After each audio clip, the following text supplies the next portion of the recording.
And just make sure that you turn your worksheets in to me or Bill.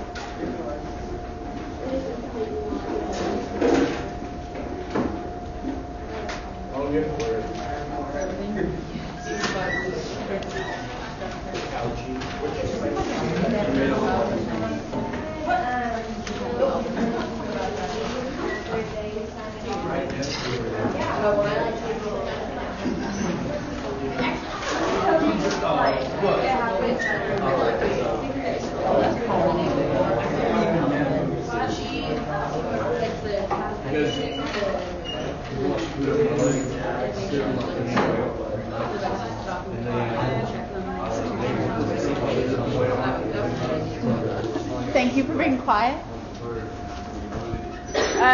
So we're going to talk about these discussion questions and then look at the steps that organizations take in the innovation decision process, and then we're going to talk about innovation champions.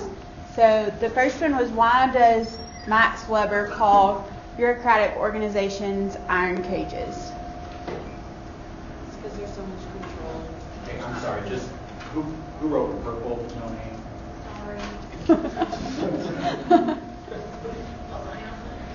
Can you say that a little louder, please? There's no, like, the organization controls everything. There's no, like, freedom for other people to do things. Yeah. So they're kind of repressive, maybe is a good word. Sure. What type of organizations do y'all think could be considered an iron cage? Like, what are some examples? What'd you say? What did you talk about armed forces? Anything like that? Our way or the highway, kind of? Yeah. Do y'all think a university is Yes, an iron cage? trapped. Why, Cole? I didn't know you were going to ask me to elaborate on that. But I'll tell you about the public school system. I FaceTimed with my sister last night, and her son's like 10, and she said he used to love to read.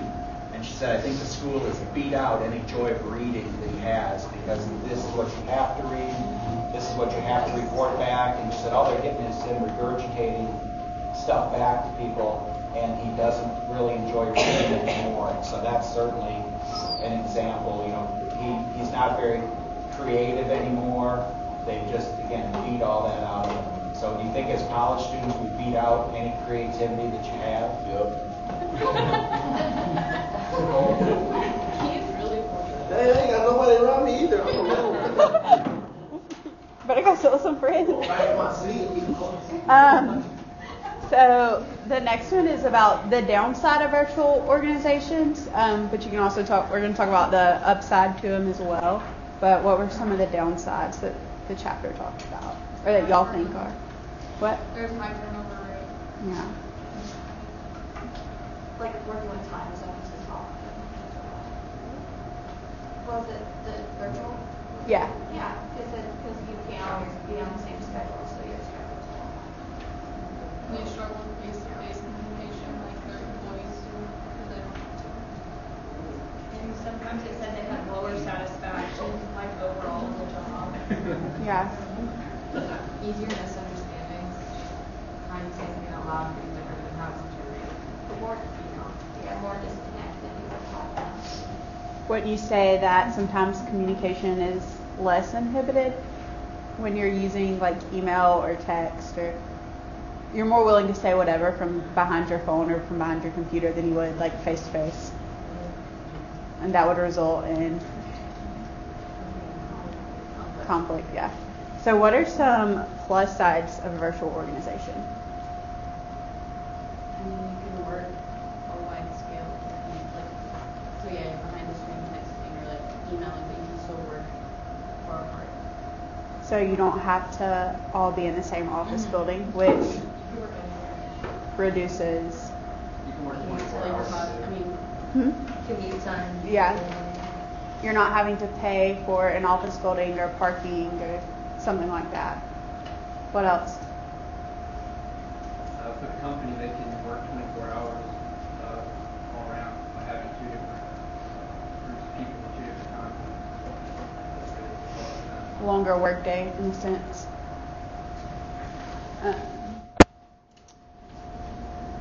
So why are big or bigger companies more innovative than Could we small? just before we talk about, before we leave that, is education have virtual organizations? What does it look like? Okay. Any downsides to online education? The internet's not working. All dependent on the technology, all right. There's no face-to-face interaction with your professor or anything like that. Well, there can be, but you certainly don't have much face-to-face with each other. You can, but it's difficult, and a lot of times you don't. Is it judgmental of me to say you can tell when someone's been homeschooled and when they haven't? Is it judgmental to say what? It's when you can like really tell a difference that someone's been homeschooled and they've been in online classes versus someone that's been in public school. There's a great comic which the child goes into the admissions office, and the guy said, "How did it feel to be voted most likely to succeed in class valedictorian? Was homeschooling good for you?"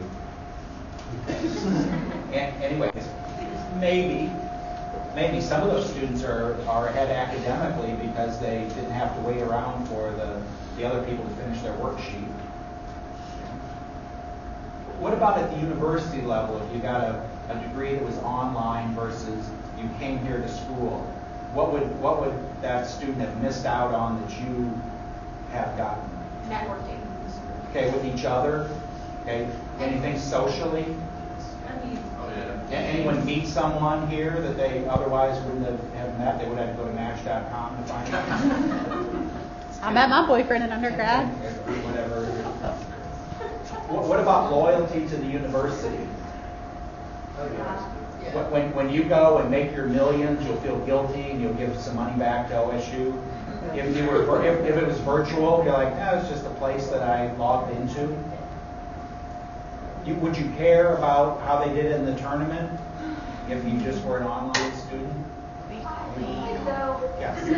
some people, if they don't want the college experience, they should do distance learning. Well, you'd say some people come to OSU and they get a distance learning experience, right? Yeah. They spend all their time holed up in their room, or they don't talk to other people. And Or, like from a mental health perspective, just get your degree online. right. But there are some, all Cam and Grace says, there are some disadvantages. And so again, from a work environment, my daughter Catherine moved to Colorado Springs, and she worked in Tulsa. She still works for that company. Marshall Baker, who is a faculty member here, moved to North Carolina, and his wife worked for the foundation. She still works for the foundation. She just lives in North Carolina now. And so the technology allows it. And for a lot of you, the idea to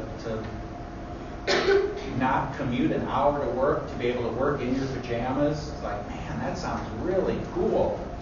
But there's some downsides. Sorry. No, you're fine.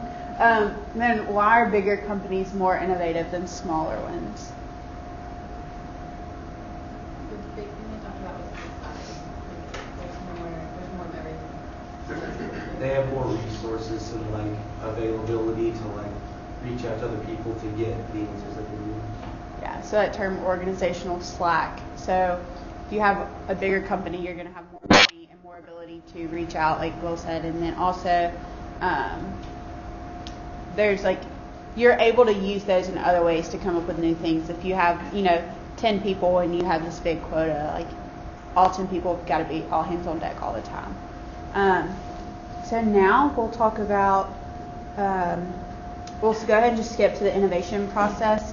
And so we first talked about it in the sense of the individual. And does anybody know the steps in that one?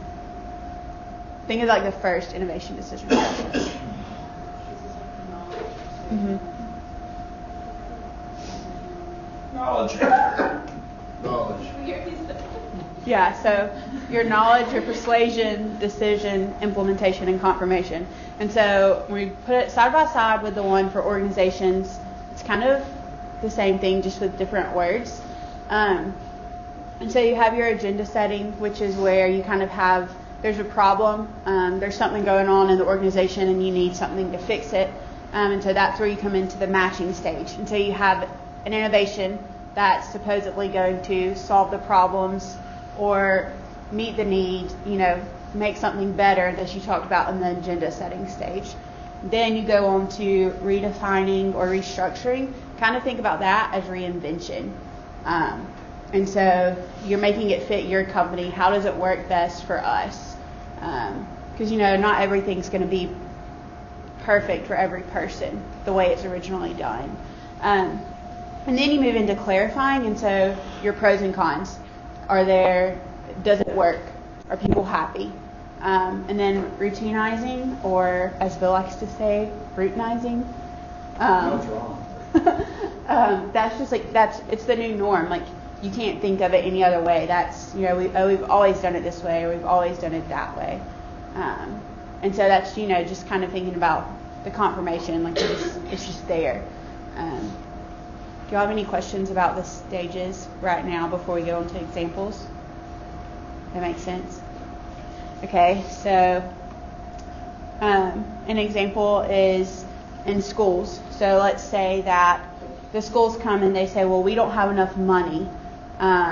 We're running short on teachers. We're running short on funding. We can't, afford to keep the school open because of a lack of resources. And so a way to fix that problem is to shorten the school week. You don't have your typical 5 days, or, however it works. So how do you save money with the shortened school week? You don't have to run buses or have the air on or the lights on. You don't have to feed them for that day. Okay, anybody else? One less day to pay teachers. What? One less day to pay teachers. Well, if you're a teacher and they say we're going to cut your pay by 20%, you're probably not very excited about that. But you're on the right track. They probably don't have to go on as many sick days or anything like that because they have the one extra day during the week. They don't have as much vacation maybe. Oh, okay, so maybe you do that. What if you're the teacher and the school says we're going to go to 4 days school week, but you get paid the same? Because you don't have to go that day. It's like an extra weekend. Where Yeah. do you need to catch up? Every week is a 3-day weekend, and so schools that are financially strapped, I know we're financially strapped, but you're going to have to work 4 days every week.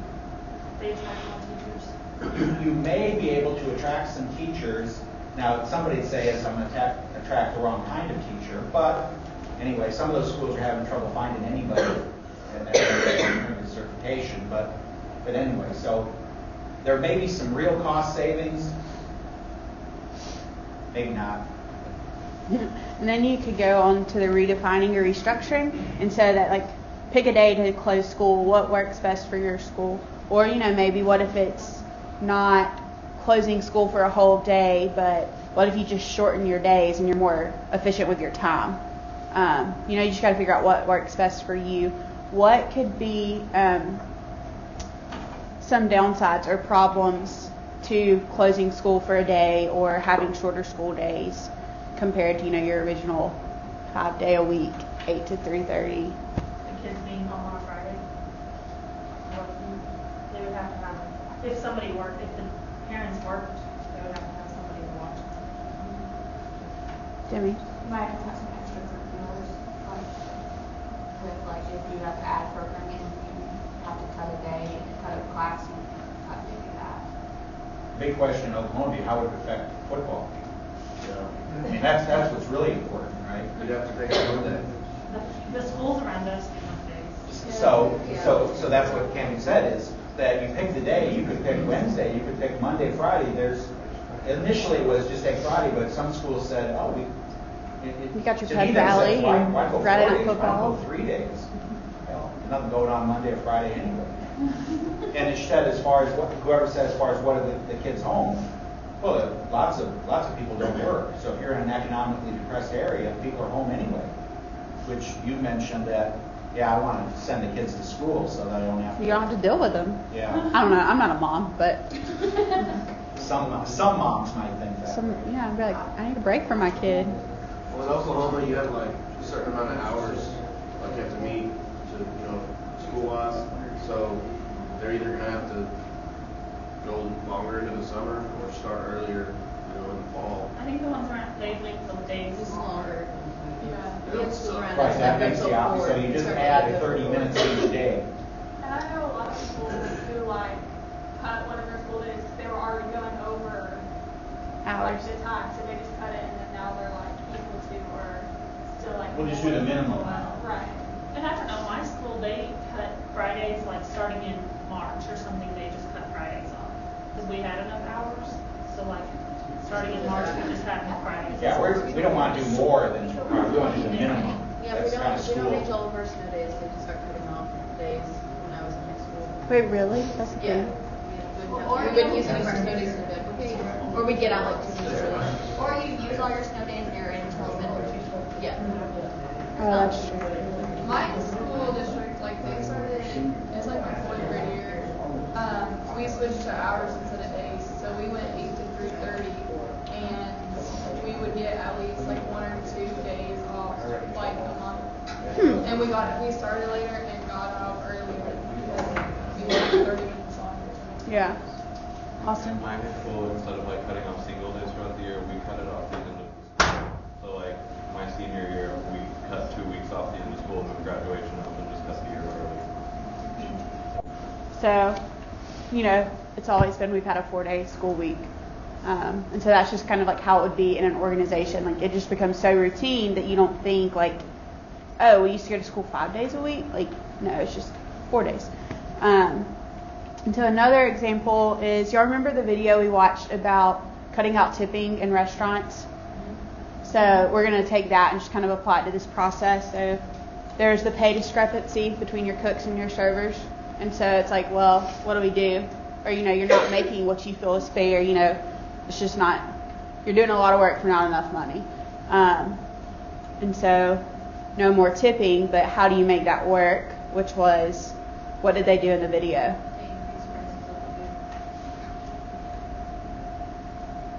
So therefore, if it's increased, then you have the ability to pay everybody kind of, equally. Everybody has a set wage.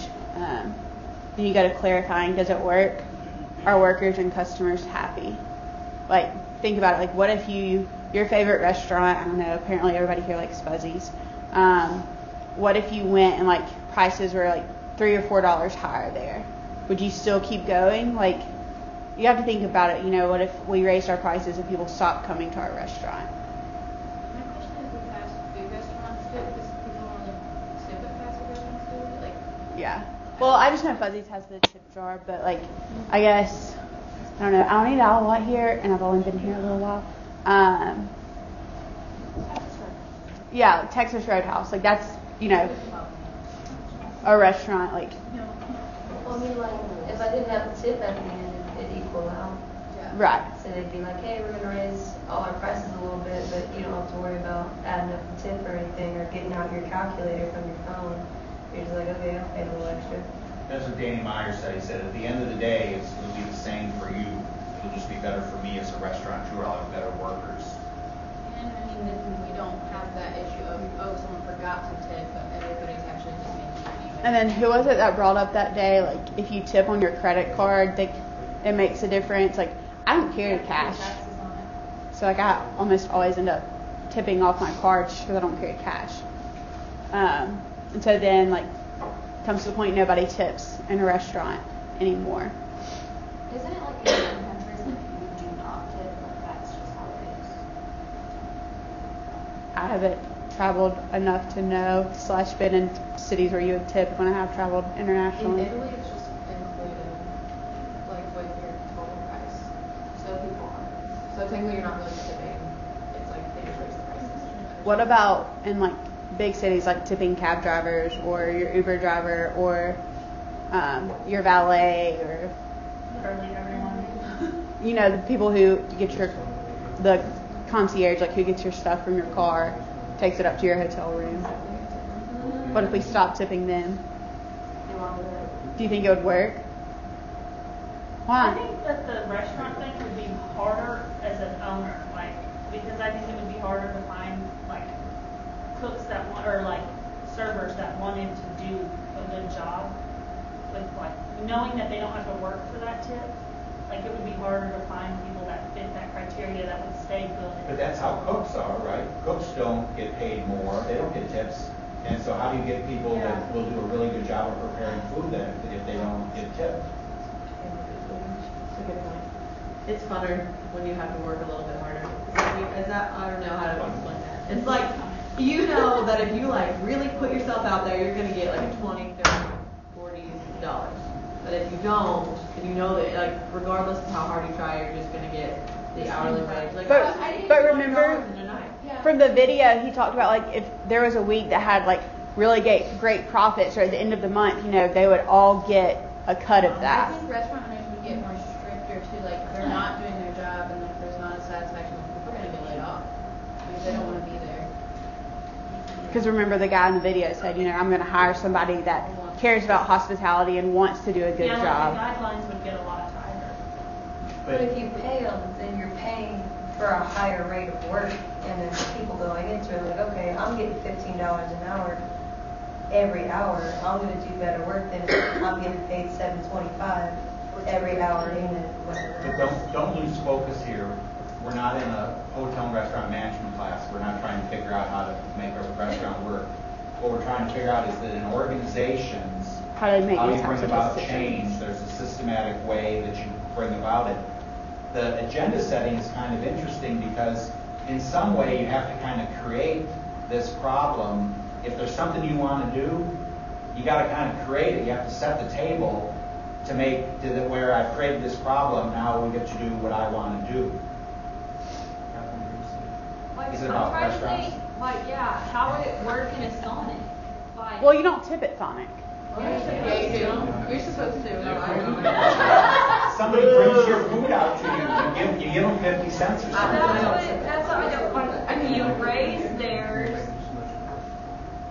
Like, it would definitely make the workers more happy, I felt like, if they were getting paid better at Sonic. But how would the people pay? Well, Sonic they make minimum wage. It's not like the servers. Yeah, wage. so actually a lot of fast food restaurants that So make anybody that wants to like it. Go through so you get away from the restaurants.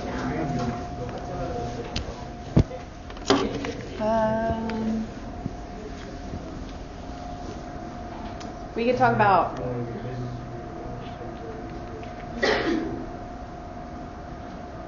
we had talked about possibly like banks not having tellers. Okay, sure. Well, we didn't really talk through all that. Can y'all think of anything? How would I cash my check? It's all done by machine. Take a picture of it and send it to your bank. Say. Mobile deposit. Come on. I know you can hold the deposit, but every time I do that, it takes like 2 days to get in, and I'm trying to buy stuff like today. So.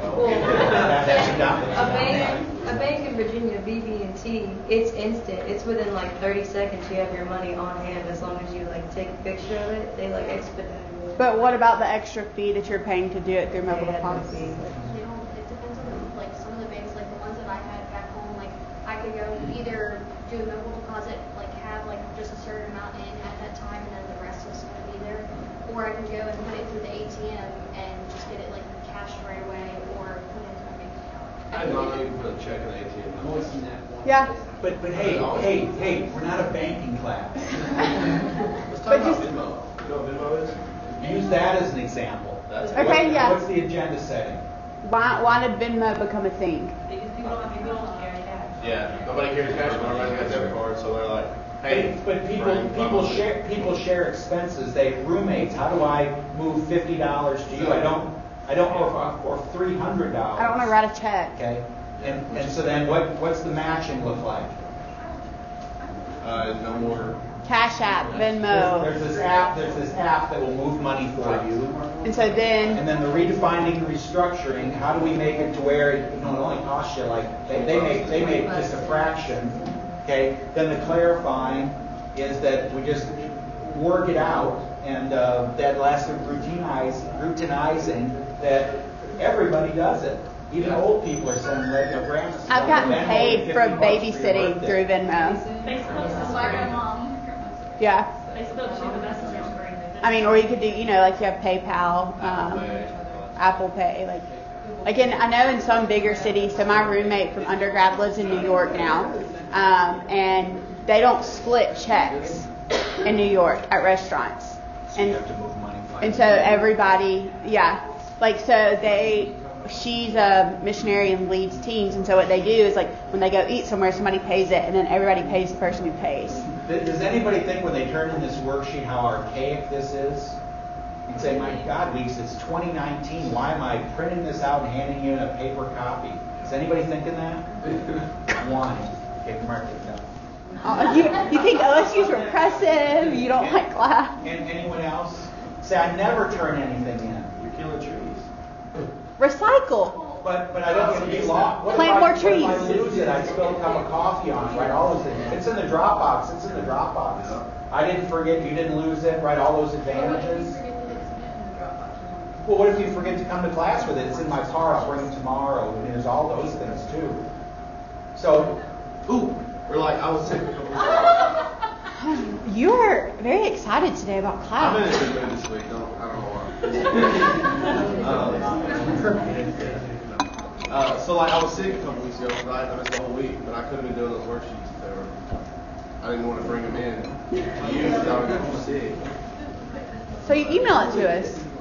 Again, back to organizations and innovativeness. Organizations can be innovative if you want to make change. And again, I think the email is the great example where they tried to push email and they got people to open accounts, but they couldn't get them to use it. I remember the first time I had email, my professor at A&M said, hey, get an email account. And I said, what the hell would I do with an email account? He said, I want to send you something, but you have to have an account. It's like a phone. What good is the phone if you have one and you're the only person that has one? Who am I going to call? Right? But then after it got going, then again it's this routinizing where, my gosh, I can't imagine we got along without email, and you all don't even do anything email. My school made us open one in 6th grade. Yeah, we had to get one in I forgot 6th grade the too. password so many times. Again, it became you need to have this. Fax machines became that way. For most of you, it's probably a LinkedIn account. If you're going to be in the job market, you need a LinkedIn account. Or an e-portfolio. I don't know, that was the thing at Auburn. It's you create a website and it has your resume and blurbs about you and big things that you've done in your college career, things like that. So now we're going to talk about innovation champions. So does anybody want to define that or talk about what it means to be an innovation champion? It's like an opinion leader. I mean, it said in the book that it's the champion person is someone that takes an innovation and relates to the opinion leader, but if you don't have it, it dies in the company. Or you can't die. So it's somebody that's just really promoting this innovation. So it could be, the actual person who created it or just somebody who's super passionate about that innovation. Pull that up about 200%.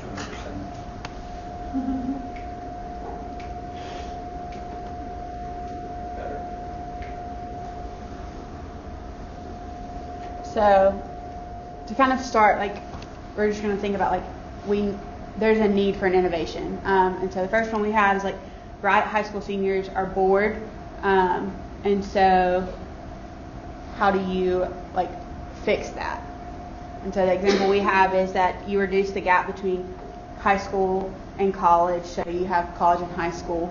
And Bill Gates really pushed for that. Did anyone take any college classes while they were in high school? There are now high schools that when you graduate, you have your associate's degree. My sister's in 7th grade and in Comp 1 and in college in 7th grade.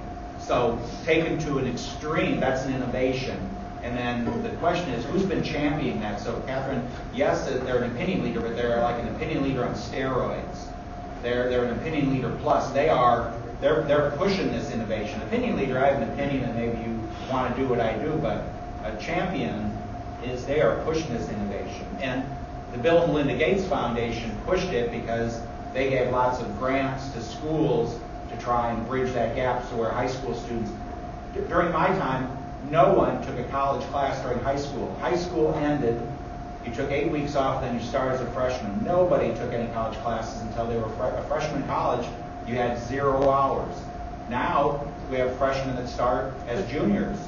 What does it mean to be a freshman? What does it mean to be a high school senior? I mean, it's completely blurred, but that was important because we had lots of seniors that, we talked senioritis, not college, high school senioritis. I coasted through my senior year. I'd already been accepted at this college. I'm going. So I'm going to take Ag 4, Ag Mechanics, and Horticulture, and Natural Resources, and then maybe I'll take senior math, maybe. But if I didn't require it, maybe I took senior English. If I didn't take that, I didn't. Art was also available, and maybe a day class called Stagecraft Design or something. And so that wasn't good for anybody going to college. So number one, that has helped that problem. Okay. And so the next one, people are homeless in America. That's the thing. You know, people don't have places to live. And so the innovation, you know, Habitat for Humanity, or similar organizations. And an innovation champion for this one is former President Jimmy Carter. And so there is a video.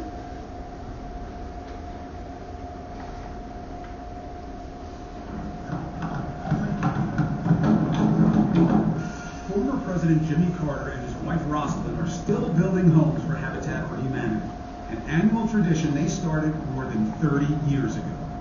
We've built almost 5,000 houses now. It's been one of the most gratifying and challenging and difficult things we've ever done, you know, physically speaking, because we've got to say the older. I was a lot younger when it first started.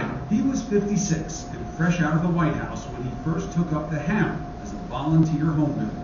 We hope it'll go like this all over the world. We're now building one home each day for people in need. I happen to be a Christian, and it's a practical way to put my religious beliefs into practical use. And this is the best way I know to cross that very difficult chasm between rich people and people who never have a decent place in which to live. Habitat for Humanity fields 1,400 groups in more than 70 countries. They raise awareness of the need for more affordable. So this is a former president who is championing the effort to help alleviate homelessness. So building houses all over the world. You saw it. He was in New York. He was in LA. He was in Haiti, and it started way back. This is something that he has pretty much devoted his life to. So, you know, most of these innovation champions are famous people or, you know, high profile. But what are some other ones that, like, so stock shows? I know OIE was last week. So, like, who would be an innovation for a stock show? An innovation champion for a stock show? Bob Funk. Who? Bob Funk. Do you know who Bob Funk is? Let me tell you. Remember, I'm from Alabama, so. Well, what I know about him is that he is like the owner of Express Ranches, and then like all the Express employment centers you see around Oklahoma, he opened all those so people can work. So yes, Express Personnel is a company that hires temporary workers for business and organizations, and they don't pay them anything, but they get to, anyway, that's how they make all their money. And then he decided he wanted to go in the livestock business, but he's been a proponent of livestock shows because I think it's good that high school kids and grade school kids and 4-H do something and raise livestock, and they get a chance to go to Oklahoma City and compete with other youth. Okay, besides like a big profile person, who would be someone like that would be more local? Think on a local level, who would be? Maybe not their name, but their but like their position. Like an extension agent? Okay. You keep going? I mean, somebody else, but. Or someone who raises money to help kids that couldn't afford a market, goat or lamb or whatever, to be able to raise that animal or pay the feed bill for it. President of a booster club. Yeah. Your ag teacher. Parents, Katie. Alan Alexander, I think that's his name. I know we just say Alexander Livestock. I had a camper at OIE who was she called herself a sponsored showman. So he donated a heifer to her, and she showed it at OIE, like he did it for her and like taught her the feeding programs. But because she was like low income, he made that happen for her. It's kind of like Catch a Cat, but National Western. We put all these calves in a big ring, and then kids from in the local area literally have to catch a calf days. If they don't kill it, right? Yeah, exactly. Then the next year at Denver, you show that calf and you compete in just the catch calf show for like a cash prize. And it shows like, I don't know who sponsors it, but there's like a lot of hands in it. And Whoever sponsors it would be an innovation champion. Yeah, the catch calf is for the veterans of the youth of Denver, Colorado. It's usually a scholarship money. So innovation champions, yes, most of the time when you think of them, they're going to be a celebrity or a former president, or as Bill and I were talking this morning, Miss America, or any like state pageants. I don't know, I wasn't a pageant person, but think about like you have to have a platform. So, you know, hungry children in America, or, you know, a cure for diabetes or a cure for cancer. And so that is their platform that they are competing on, and that if they become Miss America or Miss Oklahoma or whatever, they're going and they're talking about that. They're pushing it, you know, really promoting it. Does that make sense? Another question, sorry. Wouldn't that be Shakira doing our global bus with food insecurity? Talk about that. All I know is that in one chapter, I didn't know anything about Shakira. I guess she comes from like I don't know where she comes from. I think she's Colombian, isn't she? Yeah, Colombian. And she like is passionate about food insecurity, so she spends like a large amount of her time, other than being like an artist, giving back and like working back to those projects to help. Opening schools in Colombia. Yeah, where she's from. But she has a platform of being Shakira. So that was like one thing that you need to understand, is that innovation champions can be at a local level, like your ag teacher or an extension agent or whoever. But we'll go ahead and just look at some more examples. We'll do the guinea worms infect children, and so then you want to eliminate that pest. And so there's this man who has devoted his life work to ridding the world of guinea worms. The first thing a visitor to this small home office will likely notice is that Dr. Donald Hopkins has a thing for woodpeckers. So woodpeckers all over here. Images of the birds own a successful career in global health. There is the Oregon smallpox. In his younger days, Hopkins played an important role in the eradication of smallpox, developing unique ways to target and vaccinate populations. Now this is my dead pet guinea worm. On a side table in his office, a simple jar holds another milestone in his medical life. Inside is a lone white worm, curled like a string of vermicelli. Affectionately called Henrietta. Dr. Hopkins has been working a long time to rid the world of Henrietta and her kin. All the worms mature, they're 2 to 3 feet long, and then the worms emerge directly through the skin on any part of the body. It's extremely painful and disruptive to the lives of infected people. Farmers can't farm. Kids can't go to school. Productivity is lost. It is hard. Needs to change their behavior. Has proved successful. Usually you'll see them wrap around a pencil trying to pull them out slowly. Of humans to be eradicated after smallpox. It looks as though we're going to cross the finish line even before. I'm trying to listen, and you'll see like here the starting number and now what it was when this was made. P1 disease will be the second disease that appears of humans to be eradicated after smallpox. It looks as though we're going to cross the finish line even before polio is eradicated. And it will be the first parasitic disease to be eradicated. The Latin name for guinea worm disease is dracunculiasis, which means affliction of middle dragons. I suppose that's because of the burning sensation the parasite is about to give out and the way it terrifies people. What terrifies Dr. Hopkins is snakes, but he says he overcomes those fears to travel to the areas where these dragons live. Along with the former president and a team of health workers he's worked with over the years, Hopkins may prove to be a modern-day St. George, slaying these little dragons for good. The chances that President Carter and I will outlive the guinea worm are looking better and better. We're very close now, and you don't know until it's done. It said earlier in the video, basically, it is now from just like all over the Eastern Hemisphere. It's now just one county in Africa, in a certain part, that this is still happening, and it's solved by filtering your water. And so a simple innovation of a cloth filter is what they say. And this man has really championed the effort to get people to filter their water so they don't ingest the baby worms. Can y'all think of any other, I mean, like we have some up here, but what could y'all think of here's some innovation champions that y'all could think of.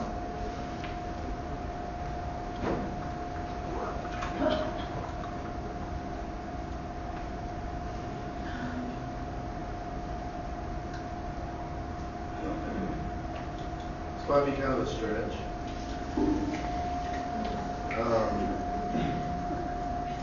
But it just came to my head, so I'm going to say it. Like training wheels on a bike, okay, when you're a kid. You don't want to use them because you're like, oh, that's lame, I'm going to learn how to ride a bike. But, you know, your dad's like, hey, this is how you learn how to ride a bike with the training wheel. And then you start riding a bike, you know, you get a little better, and you take them off. So could your dad be like a champion for training wheels? If he encourages everybody in the community to have training wheels, and he writes letters to the editor, and goes to the Kiwanis Club and say, we need to sponsor and give every kid training wheels. Take bicycle helmets, say we want to get kids to do helmets, and I'm as a champion, I'm going to work with State Farm Insurance, and on Saturday we're going to have a program, and kids come down and get a free helmet, and I'm going to, again, write a letter to the editor, I'm going to go to the Kiwanis Club, I'm going to tell everybody, and all I talk about are these stupid bicycle helmets. And because I am so passionate about preventing traumatic brain injuries and have quadriplegic kids. And so pick whatever the innovation, and people that champion whatever the cause is, this is all they talk about. And they are known in the community that this is really important. So really the idea of livestock show, all those people that show up at a premium sale and give money, and they don't even get the animal. Oh my gosh, they're supporting, they're putting their money, and they say, I think this is really important. And then they're the ones that sponsor whatever. But just pick the innovation, and somebody that says, man, I think this is really important. Just got other ones, monarch butterflies. Convince people that instead of killing milkweeds, we should plant milkweeds. You know, for 50 years, all we're going to try and find more herbicides that will kill milkweeds. And now we're convincing people to plant milkweed. You got to be kidding me. But it's so that monarch butterflies. And so those people that are talking about it, writing letters to the editor, they are blogging about it. They're certainly innovation champions. Another example, like for me, thinking like on a local level. So the big thing for my hometown, it just happened this last weekend, is the rattlesnake rodeo. It started, this is like close to number 60. So it started because we have tons of rattlesnakes everywhere. Like it's not uncommon for you to be bush hogging and you go and there's a 6-7 foot diamondback. And so this group of men called the JCs started this program where they would go to schools and they would educate you on like snake safety. But now it's this big event that happens at the football stadium where snakes are in cages in front of our city hall, and there's newspaper articles about them. They travel to all the local schools in the county. Like it's known across it's called the Wiregrass of Alabama. It's like the bottom half of the state. People come from all over. Saturday and Sunday nights, there's big like country artists like Blake Shelton's come, Luke Bryan, a lot of different people. Like this year it was Tyler Farr and Craig Morgan, but they innovate, like they champion for like protection and like just education of rattlesnakes. And so now it's this like big ordeal, and I hate it because they used to bring snakes to school, but yeah, it's a thing. What? There's a place in Texas like this kind of thing, but they kill them. So they cannot, because people got mad, they can't kill these snakes anymore. But they will, you can have them like draped around your neck. You can see them get the venom from their fangs. Like they're called the JCs. They hold them, and so they can't like bite you. Do we release them then afterwards? Supposedly. There's this thing in Texas, and it's like the same thing as like the panhandle area. Yeah. And like there's like a big group, and it's like they like catch the most, like So they even to the point where they'll have snake races, and so a local business will sponsor a snake and they band them and they dump them out into a circle, and whatever snake gets out the first wins. Oh yeah, money. We gotta bring gambling into it some way. That is what my hometown is known for in Alabama. So, but just to wrap up, just remember that organizations do go through much of the same steps as like an individual does in adopting an innovation. And if an innovation does not have a champion, it dies. So don't forget for your groups to post on the discussion board what your topic for your team project is. And we'll see you Thursday.